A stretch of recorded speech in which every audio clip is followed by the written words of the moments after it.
Assalamualaikum warahmatullahi wabarakatuh. Nama saya Septian Syukurosyad. Saya bertugas untuk membuat tutorial cara membuat ebook secara sederhana. Yang pertama, kita siapkan dulu materinya. Ini materinya yang di Word. Selanjutnya, jika sudah ada materinya, lalu kita ke Canva.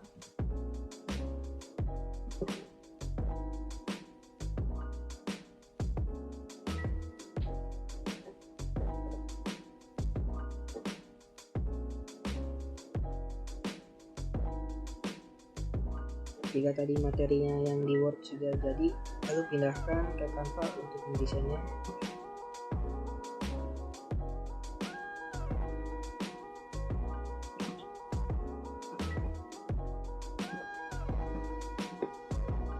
Setelah sudah jadi yang di Canva, lalu kita ke Podular.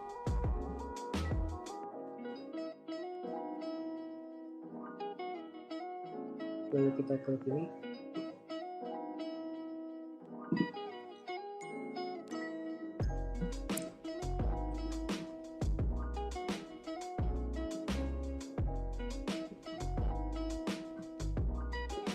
Lalu kita klik Create Project. Kita kasih nama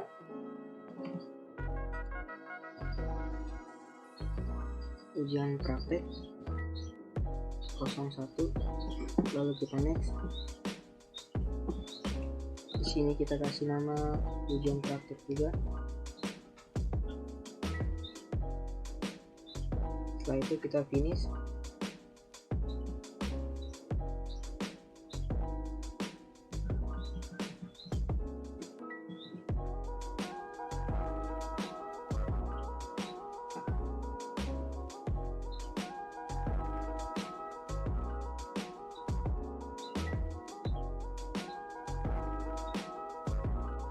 Nah, setelah muncul tampilan seperti ini, langkah pertama adalah mengupload gambar. Kita pencet upload. Nah, ini gambar yang sudah tadi di save yang dari Canva, lalu di save. Gambar pertama adalah cover Indonya. Klik open.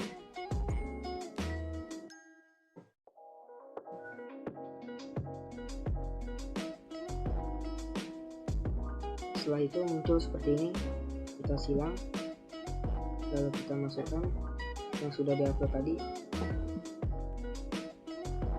Nah, jika sudah akan menjadi seperti ini. Lalu kita pindah ke screen 2, kita klik ada di screen, lalu create.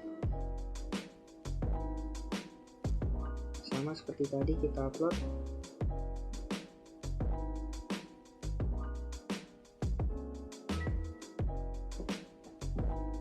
Open, tunggu sebentar.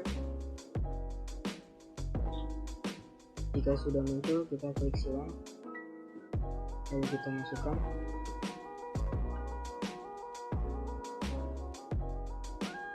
Lalu selanjutnya ada di screen lagi.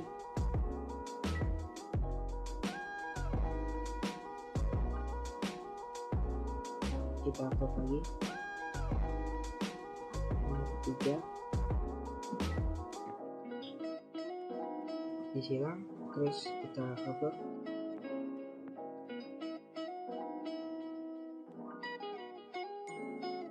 Nah, selanjutnya seperti itu. Screen 4, screen 5, screen 6.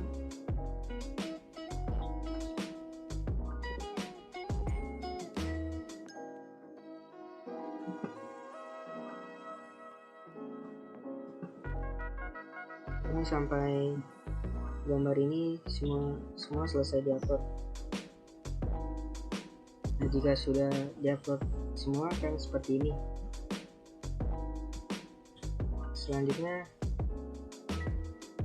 Selanjutnya kita akan membuat tombol untuk melanjutkan ke halaman berikutnya. Di sini kita hapus terlebih dahulu.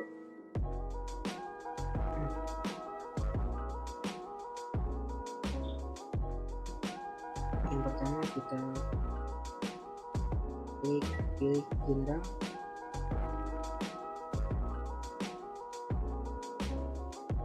lalu kita tarik yang horizontal,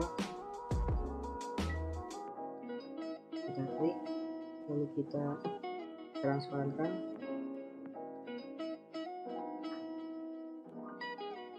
lalu pindah ke paling bawah, di ke tengah. Selanjutnya kita buttonnya kita tarik,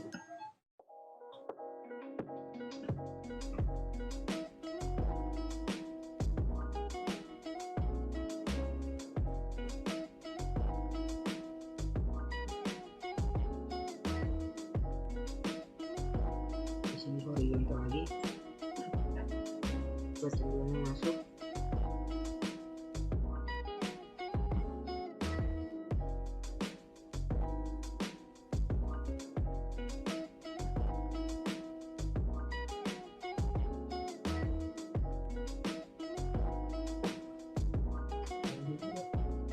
Selanjutnya kita beri nama buttonnya. Sini cover Inggris.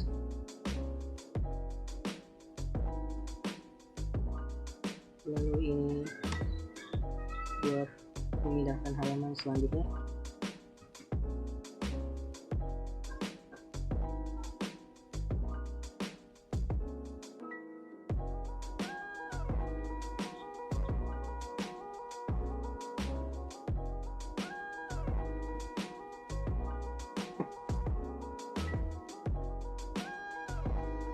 Jika sudah diberi nama, lalu kita klik blocks, kita klik button 2, kita tarik. Selanjutnya button 1, kita tarik.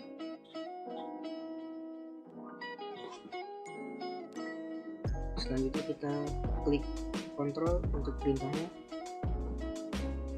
Di sini kita ambil open outer screen, kita duplikat. Yang button 2 untuk pindah ke halaman selanjutnya.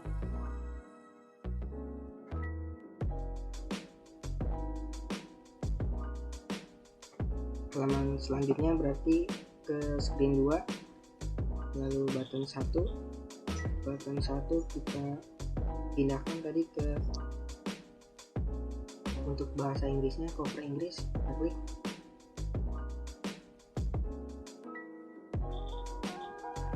Nah seperti itu. Lanjut ke screen 2.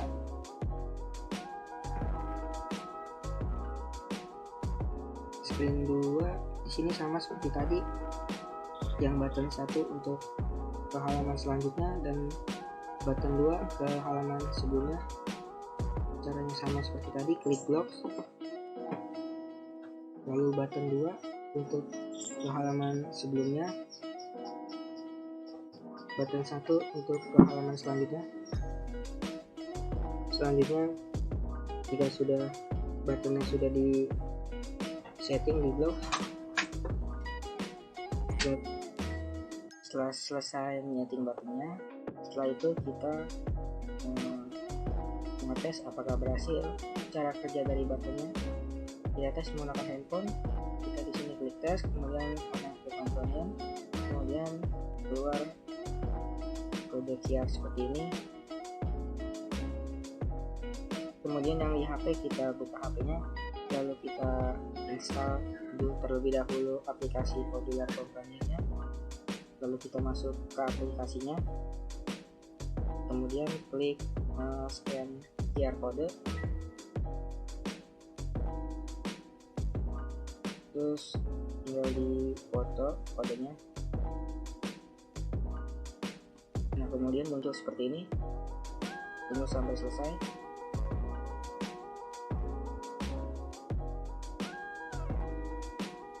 jika sudah loading seperti tadi akan keluar tampilan seperti ini di handphonenya. Caranya kita klik button yang sudah dibuat tadi, kita klik cover Inggris, nah keluar di halaman cover Inggrisnya benar, kita kembali lagi ke bahasa Indonesia. Nah yang di laptop ini keluar dari button yang sudah dibuat tadi. Selanjutnya kita klik selanjutnya, halaman selanjutnya. Ini sudah keluar, sudah berhasil. Kita klik lagi, berhasil. Kita klik selanjutnya.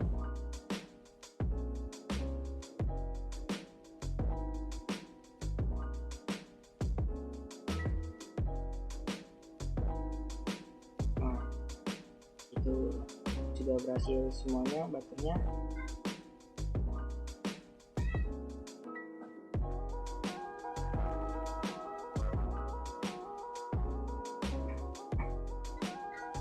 Itu saja tutorial dari saya.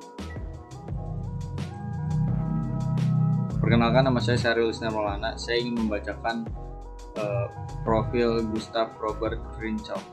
Gustav Robert Kirchhoff lahir dari pasangan Friedrich and Johannes Kirchhoff pada tanggal 12 Maret 1824 di Königsberg, Rusia. Sekarang dikenal dengan Kaliningrad, Rusia. Keluarga Kirchhoff termasuk ke dalam bagian komunitas intelijen Königsberg dan Gustav dianggap anak yang menjanjikan. Gustav lahir di Königsberg, Rusia pada tanggal 12 Maret 1824. Meninggal pada Berlin, Jerman pada tanggal 17 Oktober 1984 pada umur 63 tahun. Tempat tinggal Jerman, kebangsaan Jerman, alma mater Universitas Albertus, dikenal atas hukum Kirchhoff, teori rangkaian listrik, spektroskopi, dan emisi radiasi benda hitam.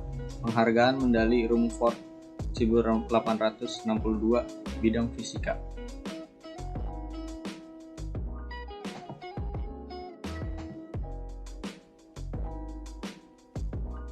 Ini yang bahasa Inggrisnya.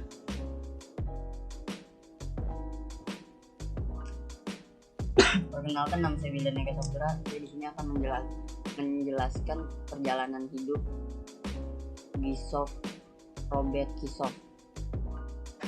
Kirchhoff dibesarkan dengan pola pikiran kalau pelayanan pada negara adalah satu-satunya pilihan yang ada di Rusia. Staf universitas dan profesor dianggap sebagai pegawai negeri. Oleh karena itu, orang tuanya yakin kalau itu adalah yang terbaik baginya untuk melayani kecerdasannya dan melayani negara. Ia kuliah di Universitas Albert Königsberg dan mengikuti seminar matematika dan fisika dari tahun 1843 sampai 1846 yang dibuat oleh Franz Neumann. Saat mendapat bimbingan belajar dari Neumann, dia banyak membuat penelitian. Pertamanya berkaitan dengan arus listrik. Di tahun 1845, ia mengumumkan sebuah teori rangkaian listrik yang dikenal dengan hukum Kirchhoff yang memungkinkan perhitungan arus, tegangan, dan hambatan di sirkuit listrik yang memiliki banyak putaran. Ia mengembangkan teori fisikawan Jerman yakni Georg Simon Ohm dengan menggenerasi persamaan yang menjelaskan aliran arus pada konduktor listrik dalam 3 dimensi. 1. Hukum Kirchhoff 1. Hukum Kirchhoff 1 menyatakan arus yang mengalir ke simpul atau bersimpangan harus sama dengan arus yang mengalir keluar darinya. Hukum Kirchhoff 2. Hukum Kirchhoff 2 menyatakan jumlah semua voltset di sekitar putaran loop tertutup dalam rangkaian harus sama dengan nol.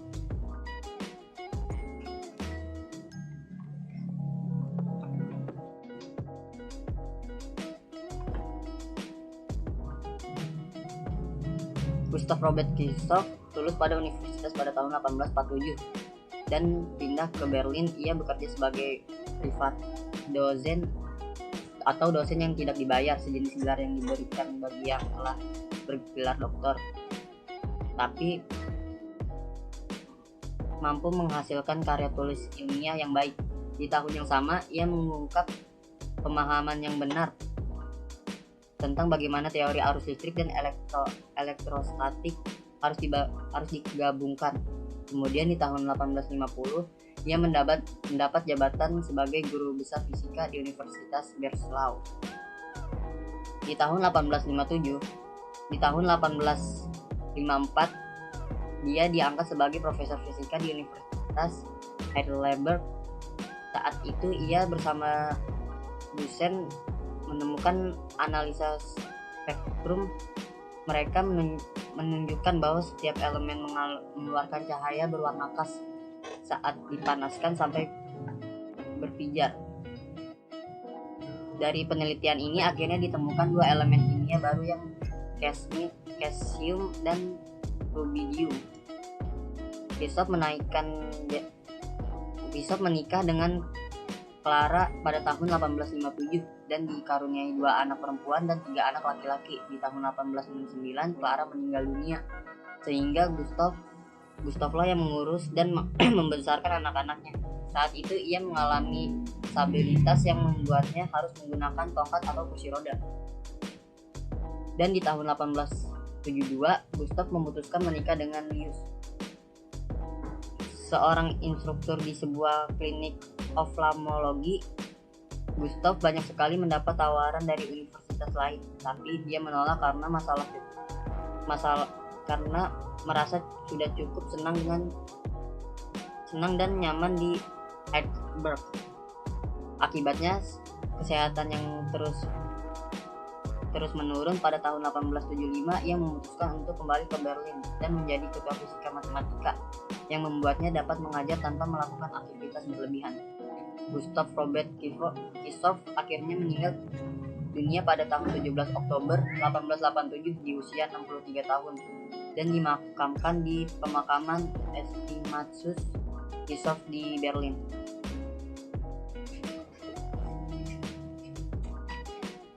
Dan berikut adalah terjemahan bahasa Inggrisnya.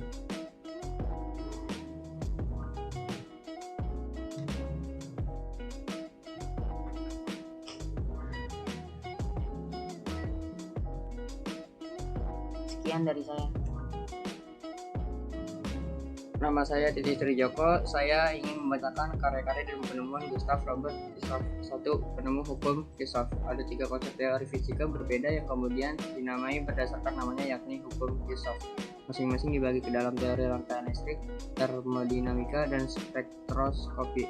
Dia merumuskan hukum rangkaian listrik yang saat ini digunakan pada rekayasa listrik pada 1845 saat dia masih menjadi seorang mahasiswa. Kirchhoff mengusulkan hukum radiasi termal pada 1859 dan dibuktikannya pada 1861 di Breslau. Dia bekerja sama dengan Robert B. Bunsen dalam studi spektroskopi. 2. Penemu cesium dan rubidium. Ia adalah seorang penemu pendamping dari cesium, unsur kimia dalam tabel periodik unsur atom 55, dan rubidium, unsur kimia dalam tabel periodik dengan unsur atom 37.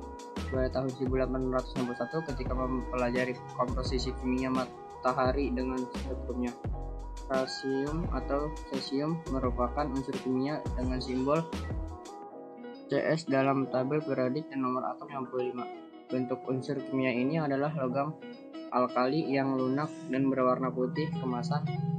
Cesium adalah salah satu dari 5 unsur logam berwujud cair pada suhu ruangan sekitar 20-25 derajat Celcius. Unsur kimia ini pernah digunakan dalam jam atom. Rubidium merupakan unsur kimia dengan simbol Rb dalam tabel periodik dan memiliki nomor atom 37. Unsur ini mirip cesium, termasuk logam lunak atau logam alkaji dengan warna perak keputihan.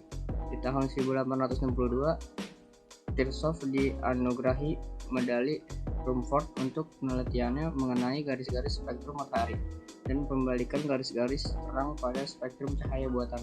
Dia sangat berperan besar di bidang spektroskopi dengan merumuskan 3 hukum yang menggambarkan komposisi spektrum optik objek pijar yang berdasar pada penemuan David Alter dan Andreas Jonas Ångström.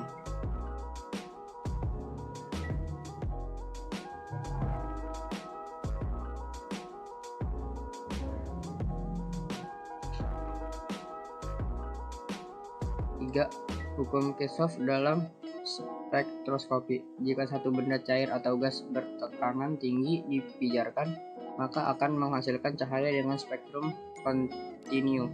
Jika satu benda gas bertekanan benda dipijarkan, maka akan menghasilkan cahaya dengan spektrum emisi berupa garis-garis terang di panjang gelombang yang diskret pada warna tertentu, tergantung tingkatan energi atom-atom yang dikandung gas tersebut. Jika spektrum kontinu dialirkan pada suatu benda gas dingin bertekanan rendah, maka akan menghasilkan cahaya dengan spektrum serapan berupa garis-garis gelap di panjang gelombang yang diskret tergantung pada tingkatan energi atom-atom yang dikandung gas dingin tersebut.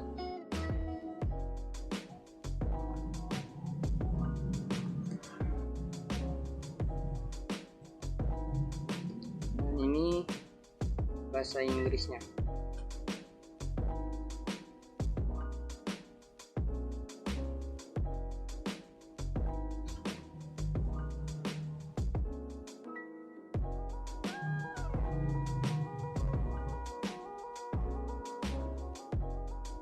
Selanjutnya ini ada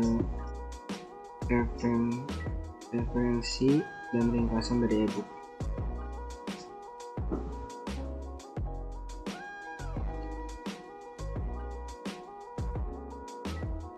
Dan ini terjemahan ke bahasa Inggrisnya.